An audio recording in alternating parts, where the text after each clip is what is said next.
पार्वती चकित हो गई और बोली, प्रभु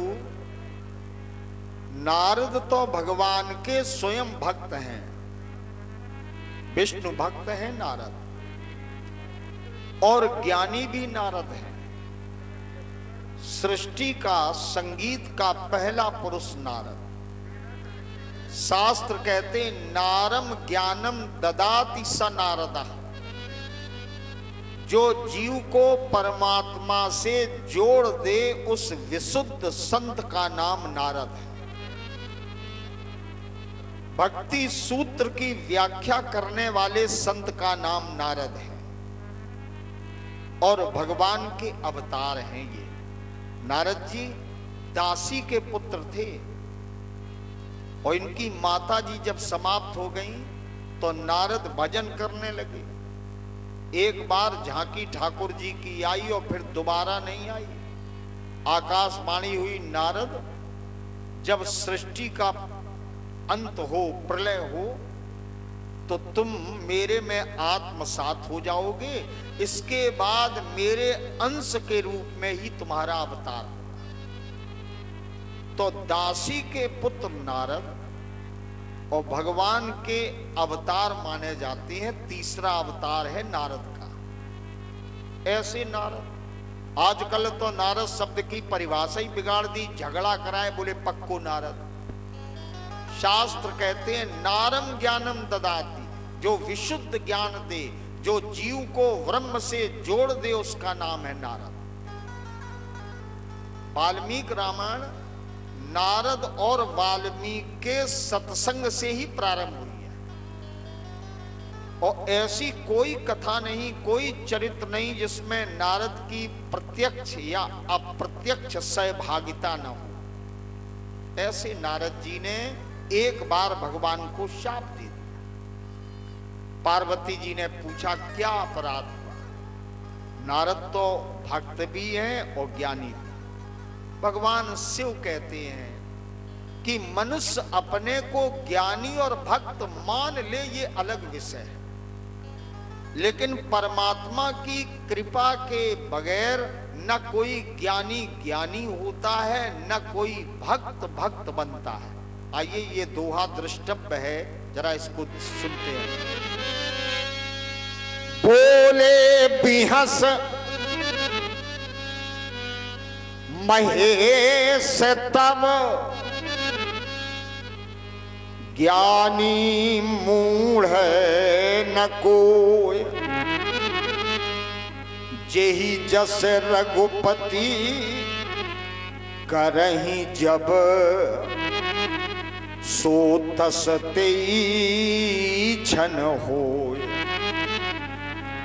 भगवान शंकर हंस के कहते हैं, पार्वती इस जगत में न कोई ज्ञानी है और न कोई मूढ़ है।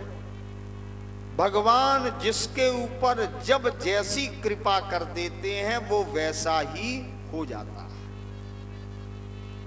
उदाहरण अगर आप चाहें तो आपने कथा पढ़ी होगी कालिदास की। कालिदास बुद्धिमान नहीं थे। विद्योत्मा का स्वयंवर चल रहा था और कालिदास इतने मूर्ख थे कि जिस शाखा पर बैठे थे उसी को काट रहे थे। वेदज्ञ ब्राह्मणों ने विचार किया कि विद्योत्मा का विवाह हम मूर्ख के साथ करा दें, क्योंकि ये विदुषी है, हमारे सम्मान को चोट लगेगी, क्योंकि एक नारी शक्ति और विद्वत्ता का इतना भंडार। तो इसके पराभव के लिए कालिदास को वृक्ष से उतारा और आचार्य लोग ले आए। विद्योत्मा ने एक शर्त रखी कि मेरे प्रश्नों का जो उत्तर दे दे मैं उसी के साथ विवाह करूं। अब शास्त्रार्थ शुरू हुआ। विद्योत्मा ने एक उंगली उठाई, बोली एको ब्रह्म द्वितीयो नास्ति। कालिदास ने सोचा ये मेरी एक आंख फोड़ेगी, तो बदले में दो उंगली उठाई। अब इनको एक शर्त मिली थी कि तुम्हें बोलना नहीं है, तो ये बोलते नहीं थे, 2 उंगली उठाई। भाव ये था कि हम तेरी दोनों फोड़ देंगे। आचार्य लोग बोले देखो इसने 2 उंगली उठाई कि ब्रह्म एक है लेकिन उसके स्वरूप 2 हैं, अगुण सगुण दुई ब्रह्म स्वरूप। इसके बाद इसने 3 उंगली उठाई विद्योत्मा ने, बोले 3 गुण हैं, सतोगुण रजोगुण तमोगुण। कालिदास जी ने सोचा कि ये सोच रही है दोनों आंखें और नासिका, तो इन्होंने 4 उंगली उठाई। कहा कि 4 प्रकार की मुक्ति है और 4 प्रकार के जीव है, स्वेदज अंडज पिंडज जराय, है ना। इसके बाद विद्योत्मा ने ये हाथ किया ऐसा। कालिदास जी ने सोचा कि अब तो ये झापड़े मार रही, तो बदले में बोले हम इसके घूंसा मारें। विद्योत्मा ने 5 उठाई। इसका मतलब कि 5 तत्व से इस सृष्टि की रचना होती है। अब कालिदास जी ने तो घूंसा। आचार्य बोले जानते हो ये विद्वान पुरुष क्या कहना चाहता है कि जब 5 तत्व आपस में मिल जाते हैं रचना तब होती है। विद्योत्मा की हार हुई। मैं तो एक बात कहूंगा कि षड्यंत्रकारी बहुत पहले से रहे हैं। प्रेम से बोलो जयराम जी, है ना। और विवाह संपन्न हुआ। एक दिन ऊंट निकला तो ये उष्ट उष्ट चिल्लाने लगे, विद्योत्मा जान गए। वही मूर्ख कालिदास, उन्होंने भगवती काली की उपासना करके, देवी की उपासना करके, भगवत चरणार बिंदों के चंचरीक बनकर के ऐसी साधना की कि कालिदास केवल बुद्धिमान नहीं, महाकवि कालिदास रघुवंश जैसे महाकाव्य की रचना की, मेघदूत जैसे महाकाव्य की रचना की। संस्कृत के उद्भट विद्वान साक्षात काली ने आकर के उनको दर्शन दिया। अच्छा एक उदाहरण अगर और चाहो, महर्षि पाणिनि की जीवनी पढ़ी है, और अगर न पढ़ी हो तो हम निवेदन करें। पाणिनि जब विद्यालय गए गुरु जी के यहां, तो गुरु जी बोले तुम विद्या प्राप्त नहीं कर सकते। बोले क्यों? बोले तुम्हारे हाथ में विद्या की रेखा नहीं, और पाणिनि को कुछ याद नहीं होता था। गुरु जी ने कहा ये विद्या वाली जो रेखा है वो तुम्हारी हथेली में नहीं। पाणिनि घर आए और तेज धार के चाकू से हथेली पे वो रेखा बनाई और रक्त रंजित हाथ लेकर के पहुंच गए। बोले गुरुजी अब रेखा बन गई, अब विद्या मिलेगी। गुरुजी ने कहा कि जब इतनी लगन है विद्या प्राप्त करने के लिए, तुमने अपने हाथ पर रेखा बना ली, जब संस्कार इतना प्रबल है तो विद्या मिलेगी। ऐसे महर्षि पाणिनि ने व्याकरण शास्त्र की रचना की। भगवान शंकर के डमरू से निकले हुए 14 सूत्रों के आधार पर लघु सिद्धांत कौमुदी की रचना कर दी, जिससे हम संस्कृत के शब्दों का अर्थ सुगमता से समझ लेते हैं। दोनों की जीवन ठाकुर जी की कृपा हो गई तो ये बुद्धिमान हो गए। भगवान शिव कहते पार्वती न कोई मूढ़ है न कोई ज्ञानी है, जब परमात्मा जैसा चाहते हैं अपनी कृपा के माध्यम से उसको वैसा ही बना देते। मुंह को होए बाचाल और पंगु चढ़े गिरिवर। पार्वती जी कहती हैं स्वामी ये कथा मुझे विस्तार से सुनाइए, क्योंकि बड़ा आश्चर्य लग रहा है। तब भगवान शिव बोले हिमालय पर्वत की एक गुफा में निकट भगवती सुरसरी गंगा जी बह रही थी, बड़ा पवित्र आश्रम। सहज जिसका मन विमल है, ऐसे देवर्षि नारद की समाधि लग गई। भगवान का स्मरण किया और जो शाप मिला है नारद को कि तुम एक स्थान पर 2 घड़ी से अधिक रुक नहीं सकते। प्रेम से बोलो जय राम जी। सुमरत हरि शाप गत बाधी और सहज विमल मन लाग समाधि। सुमरत हरि, भगवान का स्मरण किया तो शाप गति, एक जगह न रुकने का जो शाप था वो अपने आप दूर हो गया। अब आप जानते हैं वो शाप किसने दिया था? प्रजापति दक्ष की संतानों को जब देवर्षि नारद ने वैराग्य का उपदेश कर दिया। प्रजापति दक्ष ने अस्किनी नाम की पत्नी से 10,000 पुत्रों को जन्म दिया। ये बच्चे नारायण सरोवर पर गए, भगवान की तपस्या की और जब आने लगे तो नारद जी ने एक इन्हें पहेली सुना दी। बोले कहां जा रहे हो? बच्चे बोले पिताजी ने कहा तपस्या करके वापस आना, हम विवाह करेंगे। नारद जी बोले तो एक किस्सा सुनो। तो एक कहानी सुनाई कि एक देश है और उस देश में एक ही दरवाजा है, एक राष्ट्र है, शरीर एक राष्ट्र है, एकम च बिलम, एक बिल है, प्रविश्य च निर्गमम, उसमें प्रवेश करना सरल है लेकिन निकलना बड़ा कठिन है। नारद जी की ये कथा है और नारद जी सुना रहे हैं तो हल्का तो है नहीं गया। अब एक देश कौन है? शरीर, और एक बिल कौन है? मुख। प्रवेश करना बेटा इसमें सरल है, माने जीव इसमें प्रवेश कर जाता है लेकिन निकलना कठिन है। भागवत जी का श्लोक है, बड़ी सुंदर व्याख्या नारद जी उन्हें उपदेश कर रहे हैं। नदी उभयताम उबाहा पंच पंचाद बुदम ग्रहम। बेटा वहां एक नदी बह रही है जिसके दोनों ओर उल्टी भी बहती है, सीधी भी। ये नदी कौन है? माया। 25 तत्वों का, 25 ईंटों का बना हुआ घर है। 25 ईंटें, 25 तत्व कहां है इस शरीर में? 5 मूल तत्व हैं, छित जल पावक गगन समीरा। 5 कर्मेंद्रियां, 5 ज्ञानेंद्रियां, मिलकर कितने हुए? 15।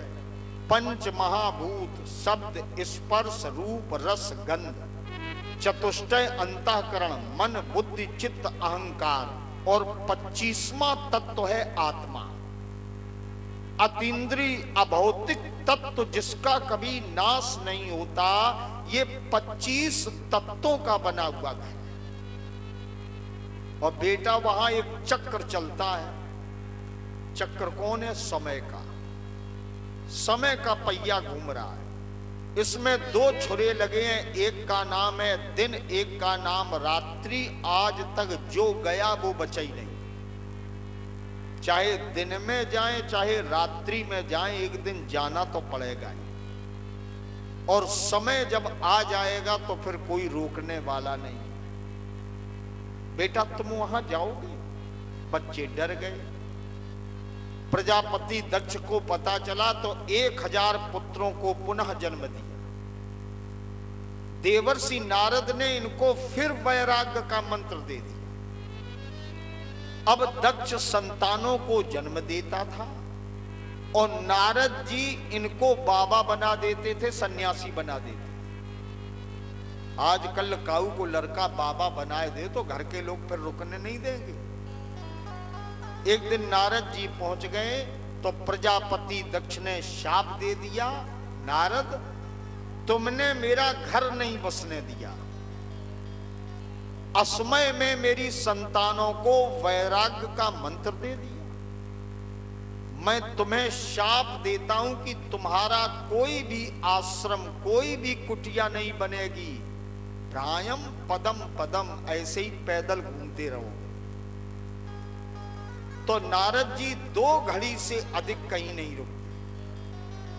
आज भगवान का स्मरण किया तो शाप की गति, शाप मानो कट गया और समाधि लग गई। नारद जी की विकट समाधि को देख करके देवताओं के राजा इंद्र को चिंता हुई कि मेरा सिंहासन न चला जाए। देखो, सिंहासन की लड़ाई ऊपर भी रहती है, क्योंकि जिसके पुण्य, जिसकी तपस्या अधिक हो जाती है, वो इंद्र पद का अधिकारी हो जाता है। तो इंद्र ने कामदेव को बुलाया और बाबा नारद की तपस्या को भंग करने के लिए कामदेव को प्रेरित किया। कामदेव सर कला में प्रवीण अप्सराओं को लेकर के आए और समस्त इसने विद्याएं प्रयोग की। 5 प्रकार के बाण छोड़े, सारा इसने प्रयोग किया, लेकिन एक भी कला कामदेव की नहीं चली। चरणों में गिर पड़ा, नारद जी से क्षमा प्रार्थना। नारद जी ने क्षमा कर दिया, लेकिन मन में अभिमान आ गया कि मैंने कामदेव को जीत लिया। अब ये समाचार लेकर के जब गए नारद जी, तो सुरपत की सभा में, देवराज इंद्र की सभा में देवर्षि नारद ने आत्म प्रशंसा की। प्रेम से बोलो जय राम जी। इस कथा से एक शिक्षा मिलती है कि आत्म श्लाघा, आत्म प्रशंसा भी मनुष्य को पतन की ओर ले जाती। कभी भी अपने मुख से अपनी महिमा, अपनी प्रशंसा, अपना महत्व, अपनी गरिमा, अपना गुण किसी को नहीं बताना चाहिए। अन्य ग्रंथों में चलो तो पृथु जी ने तो अपने राज्य में अपनी प्रशंसा ही बंद करवा दी थी। कहा मेरी आलोचना जितनी कर सको करो, लेकिन मेरी प्रशंसा मत। नारद बाबा देवताओं के राजा इंद्र की सभा में अपनी प्रशंसा करने के बाद भगवान शिव के यहां आए। भगवान शंकर ने यद्यपि समझाया कि अगर प्रसंग चले तो भी छुपा लेना, भगवान के सामने मत कहना। भगवान को रामचरित अच्छा लगता है, लेकिन कामचरित अच्छा नहीं लगता। लेकिन नारद जी ने सोचा कि ये जीत नहीं पाए कामदेव को, हमने जीत लिया, इसलिए भोले बाबा हमसे ईर्ष्या कर रहे हैं। तो ये बड़ी जल्दी चली, भगवान के दरबार में गए और जैसे ही गए तो भगवान बोले, बहुते दिनन कीन मुनि दाया। महाराज कहां रहे, बहुत दिन बाद दया की। अब जरा शब्द देखिए, ठाकुर जी वाग विभूषण है, बोलने में बड़े चतुर है। तो नारद जी नहीं भी कहना चाहते तो कह उठे, बहुत दिन क्या लग गए, कामदेव को जीतने में समय लग गया। तो अपने आप व्यक्त किया। भगवान ने विचार किया, मेरा अनन्य भक्त है, लेकिन इसके भीतर अभिमान का अंकुर उत्पन्न हो चुका है। समय प्राप्त करके ये वृक्ष बनेगा, इसको मैं उखाड़ूंगा। भगवान ने प्रतिज्ञा की और नारद जी ने अपनी महिमा गाई। भगवान ने उनका आतिथ्य किया और नारद जी वहां से चले। भगवान ने योग माया को आज्ञा दी तो मार्ग में ही एक सुंदर 100 योजन का नगर बन के तैयार हुआ। राजा शीलनित और उनकी कन्या विश्वमोहिनी। नारद जी पहुंच गए, कन्या को बुलाया राजा ने और हाथ दिखाया। अब नारद जी हाथ कम देखे, कन्या ज्यादा देखे। बाबा लिखते हैं रामचरित में, बड़ी बड़ी बारी लग रहे निहारी। जो लक्षण थे वो तो बताए, कछुक बनाए भूप सन भाखे, कुछ बना बना के और बताए। जो इसका वर्ण करेगा वो अमर हो जाएगा। पूरी चर्चा की, पूरी महिमा उस कन्या की गाई। जो तात्विक श्रोता है वो ध्यान दें, भगवान की महिमा गाने वाला काम चर्चा करने लगा और इसके बाद माया की विशेषताएं बताने लगा। विश्वमौनी कौन है? माया। मायापति को भूल गया और माया की महिमा गाने लगा। नारद जी के मन में विचार आया कि इससे हम विवाह करें तो भगवान के पास गए कि भगवान से सुंदरता मांगूंगा जाके। ठाकुर जी के सामने गए तो सीधे तो मांगा नहीं, सीधे कहा आपन रूप देव प्रभु मोही और आन भात नहीं पावं मोही। अपना रूप दे दो, भगवान जैसा रूप। देखो इसको मुक्ति भी कहते, सारूप्य। अपना रूप दे। और बाद में बोले जैविद होए नाथ हित मोरा। अब भगवान जानते थे कि रूप देने में हित नहीं है, हित तो कुरूप देने में।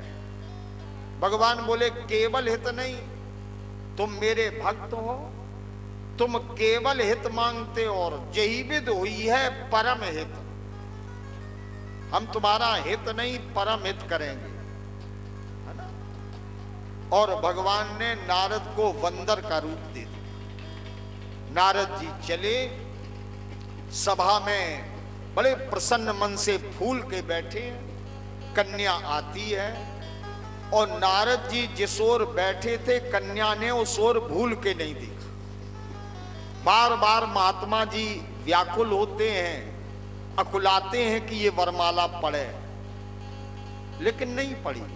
तब तक भगवान पहुंचे, भगवान के गले में जयमाला डाल दी कन्या ने और भगवान वहां से चले। नारद जी से भगवान शंकर ने ब्राह्मण के वेश में 2 गणों को भेज दिया। वो सब ये तमाशा देख रहे। उन गणों ने कहा कि पहले दूल्हा लायक बनो तो बंदर बने हो। अपना मुकुर में, अपना मुकुर में देखो जाके। नारद जी चले तो जल में अपना प्रतिबिंब देखा, क्रोध आ गया। फरकत अधर गोप मन माही, शपथ चले कमला पथ पाही, बीचई पंथ मिले दनुजारी। भगवान बीचई में मिल गए। आप भी कथा से एक शिक्षा लें, भगवान आदि और अंत के मध्य में ही जीवन में आ जाएं तो ज्यादा अच्छा है।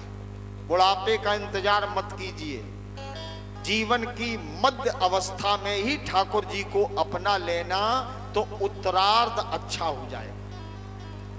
भगवान को बड़े कटु शब्द बोले, पर संपदा सको नहीं देखी, तुम्हारे ईर्षा कपट विसेखी, मथत सिंधु रुद्रई बौरायु, सुरन प्रेर विस्पान करायु, असुर सुरा विष संकरई, आप रमा मन चार, स्वार्थ साधक कुटिल तुम सदा कपट व्यवहार। लेकिन अब तुमने अच्छे घर बयाना लिया है, अभी तक तो तुम सबके साथ निपटते रहे, लेकिन भले घर अब तुमने बायन दिया है, अपना फल प्राप्त करोगे। तुमने जो मेरा रूप बनाया, एक दिन तुम्हें उसी रूप की सहायता लेनी पड़ेगी। और मेरा विवाह नहीं होने दिया तो मेरा शाप है कि नारी के वियोग में, विरह में एक दिन तुम्हें भी दुखी होना पड़ेगा। नारी विरह कपियाकृत तुम कीन हमारी, करी है कीस सहाय तुम्हारी। और नारी के वियोग में दुखी होगी। भगवान ने ये शाप स्वीकार किया, लेकिन ठाकुर जी ने जैसे ही माया हटाई तो नहीं तहां रमा न राजकुमारी। वो राजकुमारी नहीं थी, क्योंकि माया के वश में होकर के नारद जी भक्त और ज्ञानी होते हुए भी मूढ़ हो गए थे।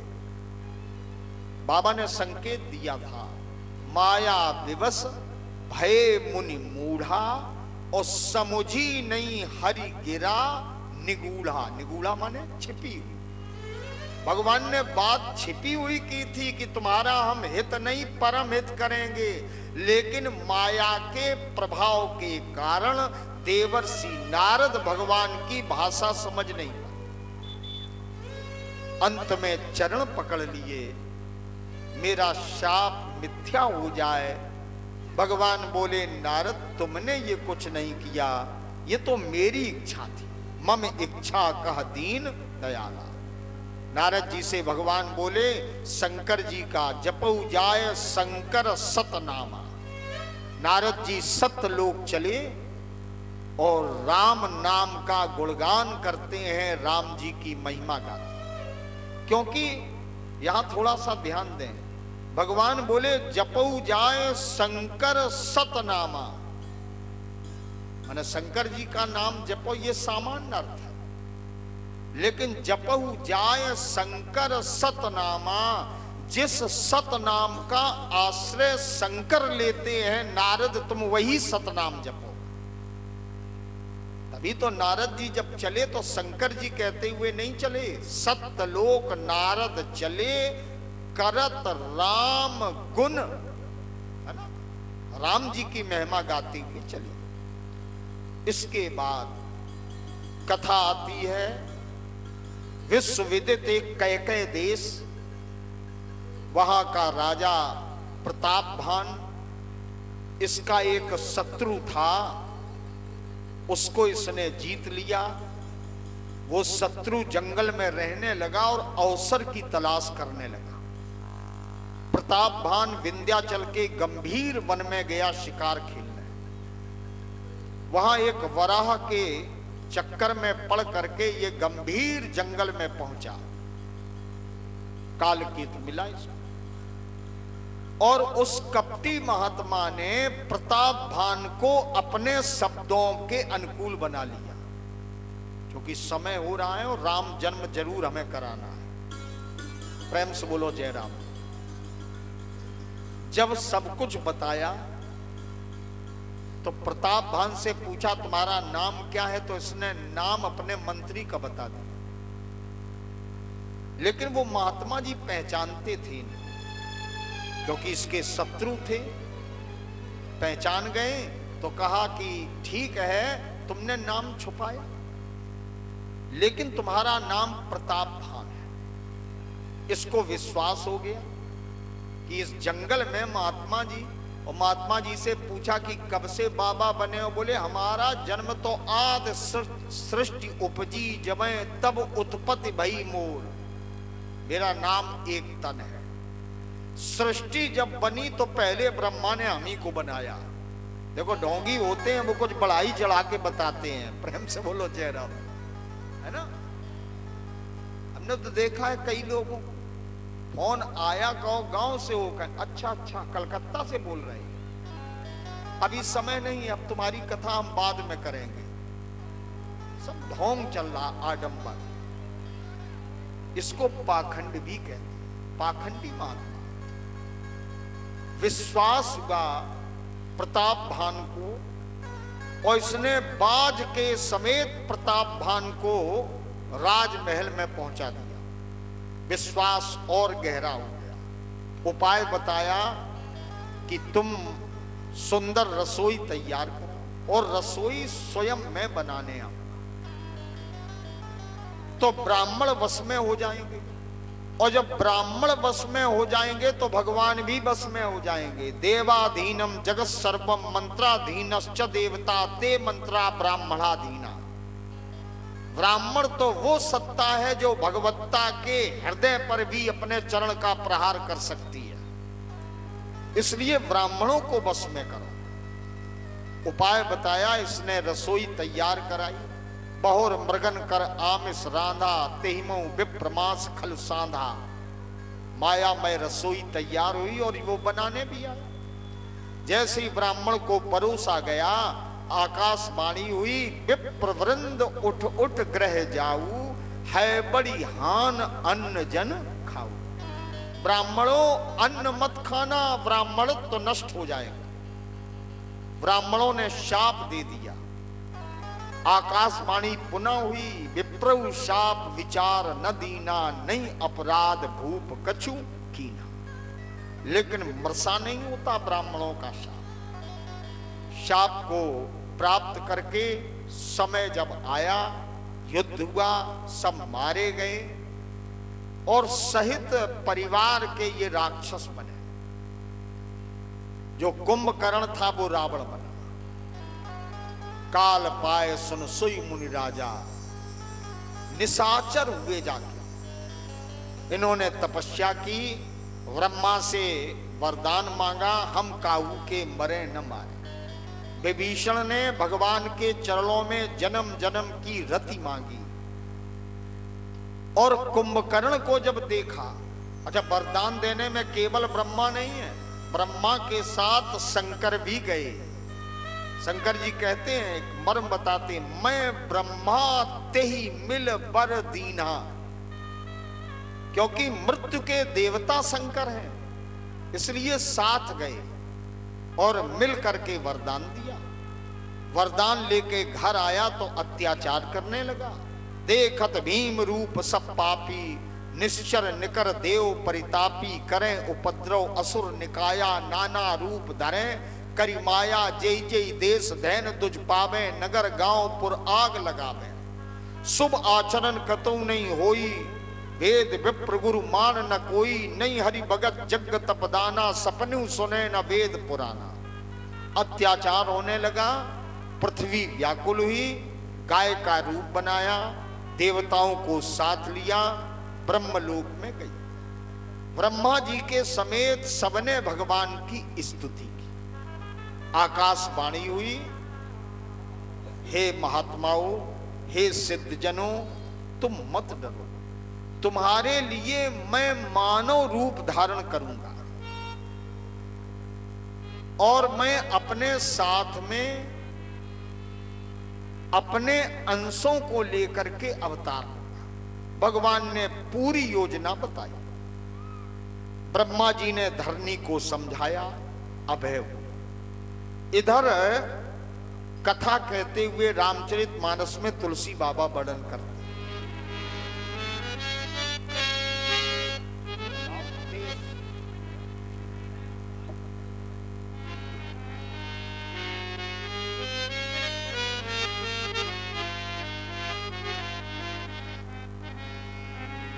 यह सब रुचिर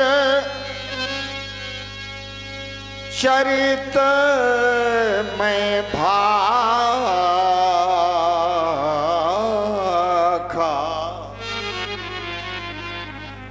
ये सारा सुंदर चरित्र मैंने तुम्हें सुनाया। अब वो चरित्र सुनिए जो मध्य में रखा। अवधपुरी रघुकुल मन राऊ, अवधपुरी रघुकुल मनि राऊ, वेद विदित तेहि दशरथ ना, वेद विदित तेहि दशरथ नाम। अयोध्या, जिसको युद्ध में कोई जीत न सके वो अयोध्या।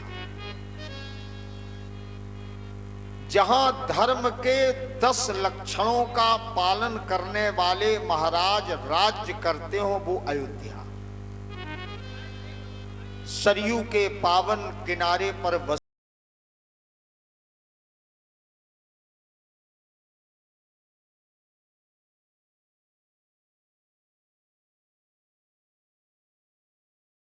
नगरी का निर्माण किया था। मनुना मानवेंद्र या